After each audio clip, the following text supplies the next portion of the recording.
Bismillahirrahmanirrahim. Donc, on va continuer la traduction en Python de l'algorithme de l'exercice numéro 9. Donc, comme vous savez, en Python, on n'a pas de déclaration des variables.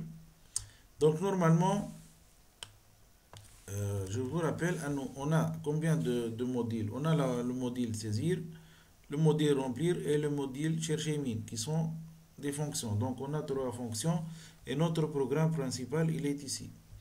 Donc, je vais commencer par la traduction en Python. Je vais la faire avec le rouge. Donc, au début, qu'est-ce que je vais faire? Je vais commencer par la fonction saisir. Plutôt, ok, je vais commencer par la fonction saisir. Donc, qu'est-ce que j'écris? J'écris def, c'est-à-dire définition. Définition saisir. C'est quoi à saisir? Je mets deux points. Est-ce qu'on a des paramètres? Non, on n'a pas de paramètres. Donc, deux points. On est deux points, moustani, deux points entiers. Là, deux points, c'est-à-dire, je vais vous parler de saisir. Maintenant, je vais décrire qu'est-ce qu'il y a dans saisir. C'est ce qu'on fait en Python. En Python, on ne s'intéresse pas au type de retour, ni des variables. On ne parle pas des variables, de plus, on ne parle pas des types. Donc, automatiquement, Python, il va détecter le type, que ce soit des fonctions ou bien des variables. Donc, on a deux points juste pour expliquer qu'est-ce qu'il y a dans saisir. Donc, puisque je vais décrire saisir, donc je dois faire un décalage à droite. Donc, saisir, directement, je commence par la partie débit. Pour la Z aussi, sur Python, on n'a pas ni débit ni fin. Donc, tout cela va être détecté à partir du décalage. Donc, répétez jusqu'à. Donc, c'est la boucle while. While true. While true, deux points. Pourquoi deux points? Car il y a quelque chose inclus dans while true, dans la boucle while.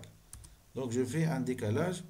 Qu'est-ce que je vais faire? Écrire. Donc, là, écrire, lire, ça devient une seule instruction. N égale int, fonction, input, fonction,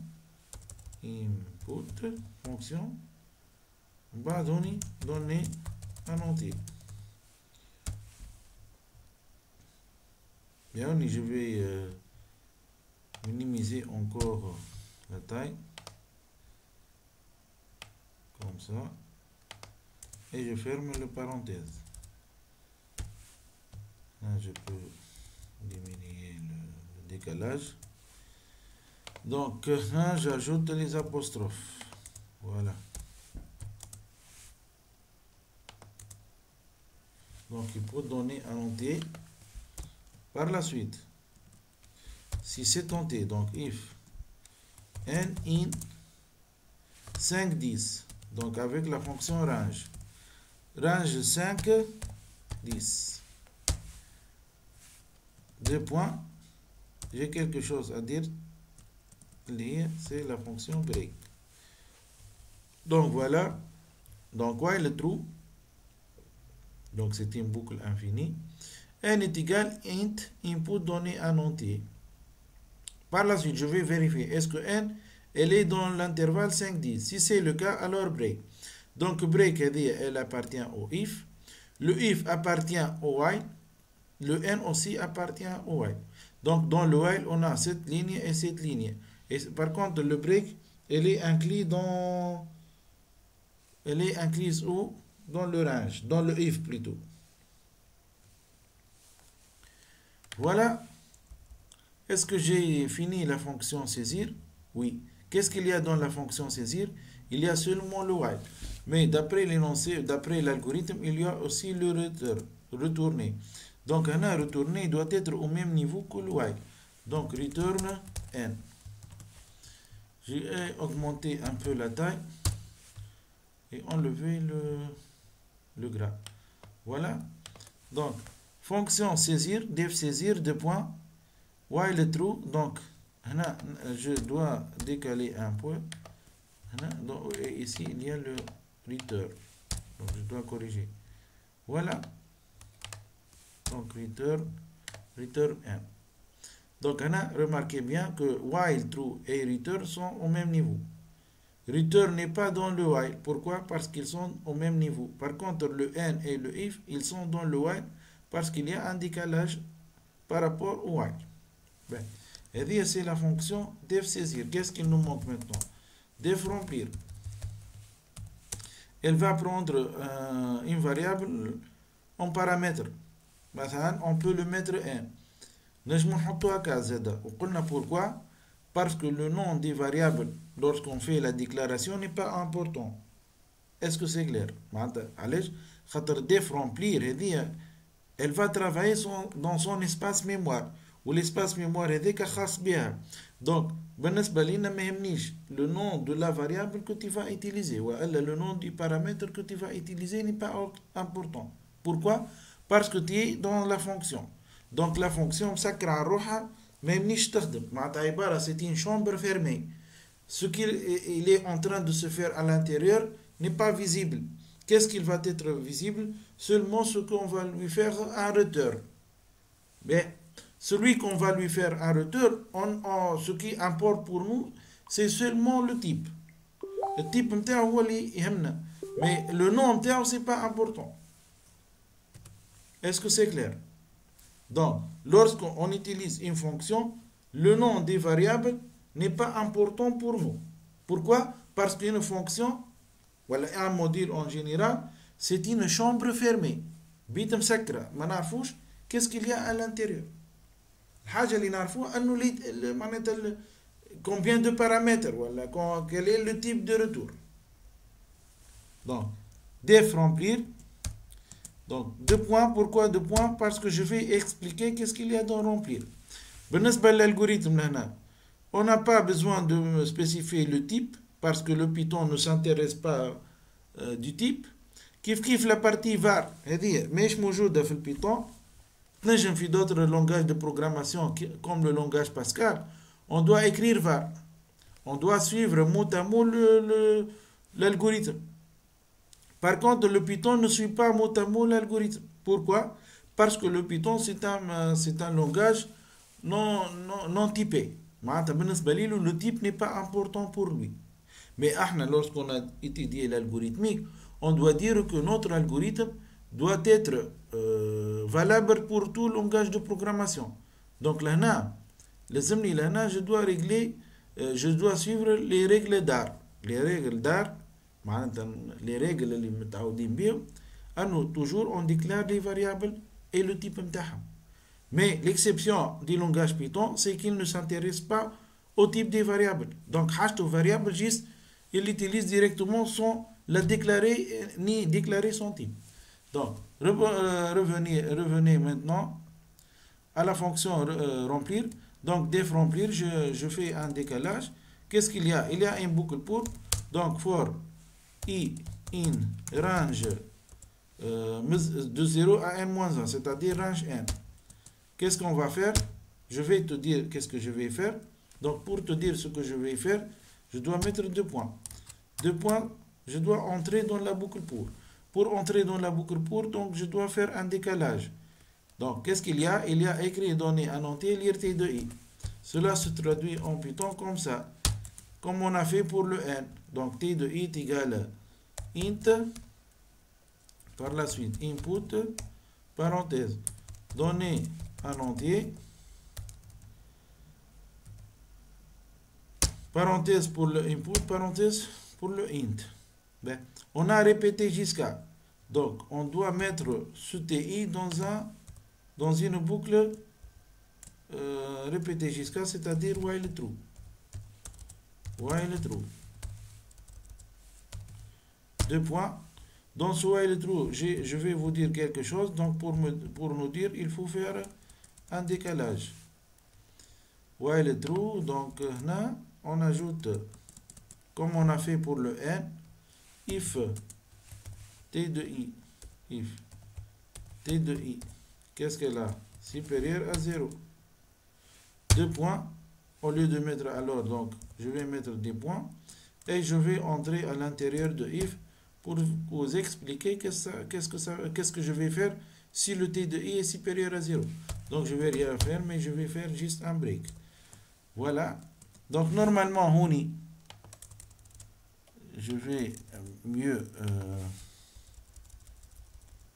définir le décalage. Ici, au même niveau. Et comme ça. Donc ici, qu'est-ce que j'ai? J'ai la fonction remplir. Dans cette fonction, il y a la boucle pour. Dans ce boucle pour, il y a une boucle while. Dans ce boucle while, il y a un TI. Et il y a aussi un if. Le if, elle est intégrée normalement au boucle while. Donc là, je dois faire un décalage. Par contre, le break, il est inclus dans if. Donc je dois faire un décalage. Et comme ça, je comprends que t de i et le if sont dans la boucle while. Le while se trouve dans le for. Bien. Ici, vous allez me dire, est-ce qu'il y a un fin pour? Il n'y a pas un fin pour. Donc, pour dire que le for est... Qu'est-ce que ça veut dire fin pour? Le for est fin pour. Le pour est fini. C'est-à-dire la boucle for est finie. Donc, on a juste le start. Tu dois retourner à la ligne, au début de la ligne, perpendiculairement avec le for. Donc je vais comprendre que c'est bon, le for est terminé parce qu'il n'y a pas de décalage et je vais continuer mes instructions. Donc qu'est-ce qu'on a? Le fin pour, on ne le met pas, mais juste on met le return. Donc retourner, ça va devenir return. Return quoi? Return t. Et bien sûr, je n'ai pas spécifié le type ici parce que le Python ne s'intéresse pas au type. Ben, on y va à quelque chose d'important, c'est que le tableau a été utilisé pour la première fois dans la fonction remplir. Donc là, je dois définir ce tableau. Donc là, comment on utilise les tableaux? Donc on doit utiliser le import. Import array from NIMPy. C'est une bibliothèque. Dans cette bibliothèque NIMPy, j'ai besoin de array. Pourquoi j'ai besoin de array? Parce que je vais créer un tableau. Un tableau vide. Donc ce tableau, il porte le nom T. Donc T égale array. Et dit ça à prendre. C'est une fonction. Qu'est-ce qu'elle va prendre? Elle va prendre le type des cases mémoire du tableau. Ils sont de type int. Combien de cases fois normalement n.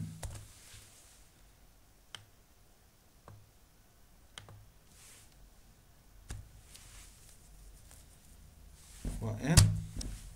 Donc on a examiné un cas. Je peux la laisser k. Voilà, je peux le mettre n. Et là, pour changer, je vais la mettre k. Donc, je vais mettre k. Et ici, normalement, je dois mettre k. Ici, non, c'est bon, k. Mais ici, c'est k.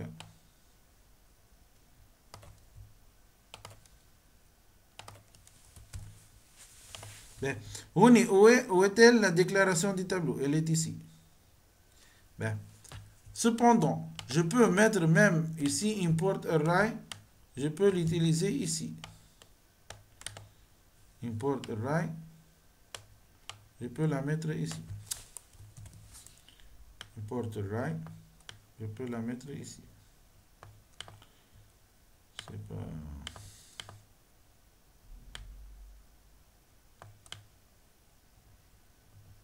Je peux la mettre ici parce que le tableau, je l'ai utilisé ici. Donc, je peux mettre import que au moment où j'ai utilisé le tableau. Mais ce n'est pas la peine. On peut le mettre l'importation ici. Donc, on vérifie notre travail. Peut-être qu'il y a une erreur. Donc, on a un tableau. On l'a déclaré avec la fonction array. Qu'est-ce qu'il contient ce tableau? Il contient des cases de type int qui sont de combien de cases fois k. Donc fois k, c'est-à-dire si k est égal à 10, donc 10 entiers. Par la suite,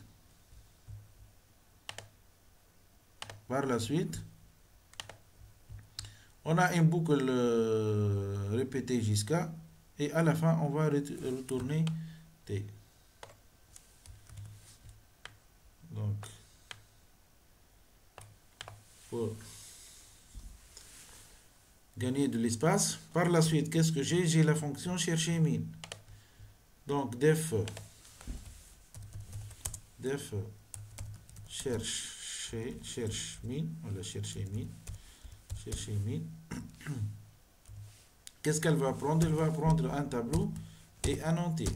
Pour le type, c'est pas important pour nous, puisqu'on travaille avec le Python. Donc Python, il va comprendre le type dès qu'on utilise les variables. Donc chercher min, qu'est-ce qu'on va faire au début? On a une variable min qui va prendre t de 0. Donc ici, ici le min, c'est une variable. Donc on a dit que dans Python, on ne déclare pas les variables directement, on les utilise par la suite. Une boucle pour, donc for i in range de 1 à n, 2 points, à la ligne, décalage, if t de i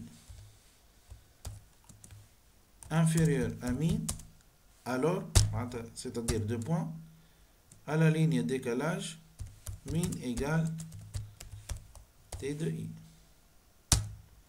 On a fini le if, on a terminé le pour, on revient à la ligne et on écrit return min.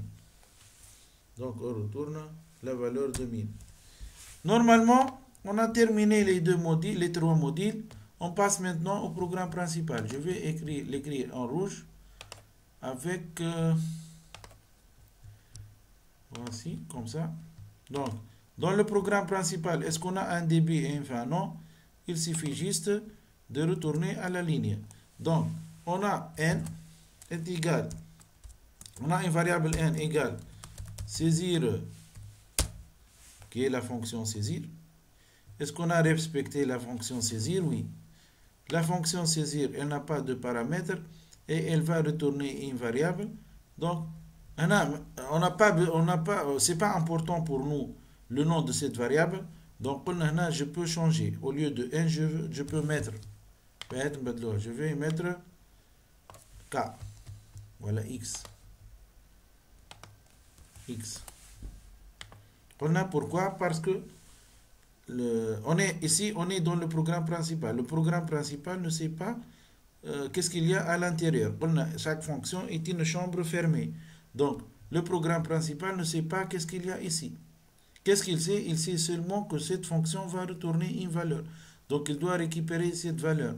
Où il va la récupérer? Il va la récupérer dans la mémoire. Ou exactement dans la case x. Donc, il faut définir une case. C'est quoi le type de x? C'est pas le problème du développeur. C'est au programme Python, voilà, à l'interpréteur Python, de déterminer le type de x. Le type le langage Python n'est pas important. Donc, si on a besoin d'une variable, on écrit directement le nom de la variable. Son type, il est géré par le langage Python. Seulement, ici, lorsqu'on utilise un tableau, il faut déclarer le tableau. Il faut réserver de l'espace. Combien de cases il va utiliser dans ton tableau? Donc, x est égal à saisir. Par la suite, t, je peux appeler t ou bien un autre nom, ce n'est pas un problème. Remplir, qu'est-ce que je vais remplir? Remplir un tableau avec combien de cases? Avec x. Donc, il faut respecter. Je n'ai pas le droit de changer. Pourquoi? Parce que la taille du tableau, je l'ai gardé dans la variable x.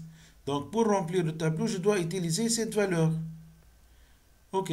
Par la suite, le min va prendre, chercher min du tableau T de taille n.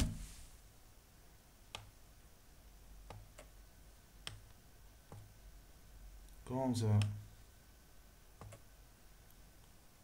Et à la fin, écrire donc print le minimum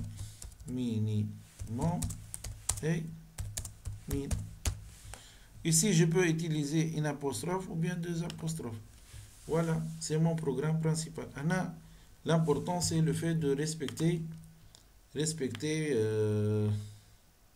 que je vais respecter les noms des paramètres.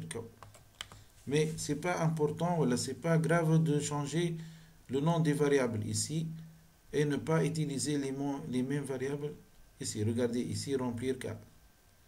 K normalement c'est la taille, normalement N. Mais la fonction remplir ne sait pas le nom de la variable retournée par saisir. Ne sait pas si cette variable est appelée N ou B ou C. Non, elle n'est pas au courant. Ce qu'elle sache, c'est seulement, ce qu'elle sait, c'est seulement la valeur contenue dans cette case, la valeur contenue dans cette variable. Valeur متاعها, mais nom de la variable, c'est pas important. Elle ne connaît pas déjà, parce que chaque fonction est une chambre fermée. Donc le programme principal, au début, il va saisir la valeur de la taille, il va retourner cette variable dans X, par la suite, il va remplir un tableau avec X valeur. Il va nous retourner ce tableau, il va nous donner ce tableau. On doit le récupérer dans T. Par la suite, on va chercher le minimum avec un module. Ce module, pour fonctionner, il a besoin de deux variables. L'une, c'est le tableau. La deuxième, c'est la taille. Donc, là, j'ai commis une erreur. Normalement, c'est pas N, c'est X.